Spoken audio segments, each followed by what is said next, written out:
Day 4 update, and today's another frustrating day for me. My husband, Clif, is in the hospital. He's a T7 paraplegic, and he's got some infection stuff going on. Enough infection to the point where we thought we should take him to the hospital, and the doctor just acknowledged that it was a good thing to take him to the emergency room. But I think they're going to send him home today or early tomorrow. And they're telling me that there's not that much bacteria in his urine, and it's a common kind of bacteria because he doesn't have a fever and he doesn't have a lot of other symptoms, and his blood works good, looks good, and I'm grateful for that. I just really think they're missing something, and I just feel like they're kind of given up, honestly, because he kept saying things like, well, and this was an infectious disease doctor that kept saying things like, well, it's just really tough with a spinal cord injury patient. Yeah, I know that, but he doesn't feel good, and these are the kind of things, and there's things that are different, and his blood pressure tanked this time, and on and on and on, and they don't really know what to do. So I'm kind of on the hunt for some information and research. We have great doctors. I think they're just kind of scratching their head, and I do believe that when you have a injury like spinal cord injury, and I'm sure there's many other things out there that caregivers deal with, but I just know spinal cord injury, and I know Cliff's situation specifically. I do want to note that I understand that every situation is totally different, and having done a lot of the research that I've done recently, again, I haven't really felt like looking out and seeing what other people are doing over the past couple of years. We've gotten to a point in our caregiving and family journey that we've gotten in a good routine, and I've felt like sharing our story, and I've been out there, looking and seeing more things on social media again since I'm sharing. And every situation is different, and you can't really compare the situations. I just know that I have extreme empathy and compassion for other families going through this, and today my emotion is frustration. So I decided to get some work done because he is stable and he's getting good care, and I'm probably going to go either later this afternoon to pick him up or just visit and then bring him home, tonight or tomorrow. Now, I know how long it takes to discharge a patient, and in our situation right now, I have to continue to work, and there's only so many sick days per year, and I need to save those for other times when I may need them, when he's not doing so well, and I have to be at the hospital to make sure that I'm his eyes and his ears. So that's the day 4 update, and we will probably be bringing him home tonight or sometime tomorrow, which is good because nobody wants to be in the hospital.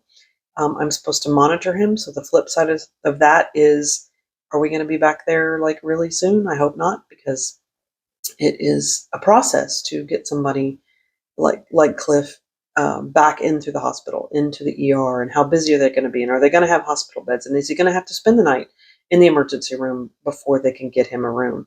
And so as a caregiver, from my perspective, those are all the things that I think through when they're ready to send him home. I'm glad he's stable enough to come home, but I hope he really is. Headed to the hospital to get Cliff. We're excited about that. He doesn't have to be in the hospital all weekend, because you know how that goes. If you stay through Friday, sometimes not much happens over the weekend. The infectious disease doctor is convinced that this is bacteria that's colonized, and there's not really that much in there. They did not wait on any kind of resistance report. Don't have the final report yet, so we'll see what that says. But in the meantime, I am headed on the 30-minute trip to get him, load him up, and bring him home. And we're just supposed to, watch him and make sure everything's good. His blood pressure has been stable. There's no fever, and there's really no reason to keep him. So I am trusting that the doctor's right on this one. My gut's a little leery. Let's just hope my gut's not right. He looks awfully sleepy here. Does he look like somebody who is really ready to come home from the hospital? I guess he is, but I don't know.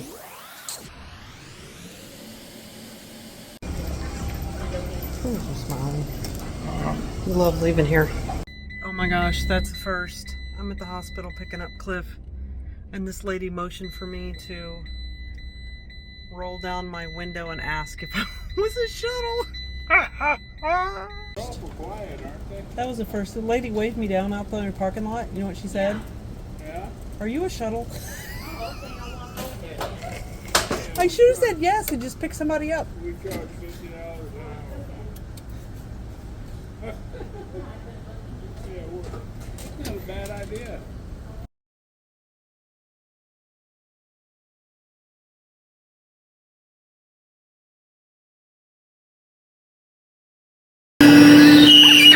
Ready to go home, Cliff?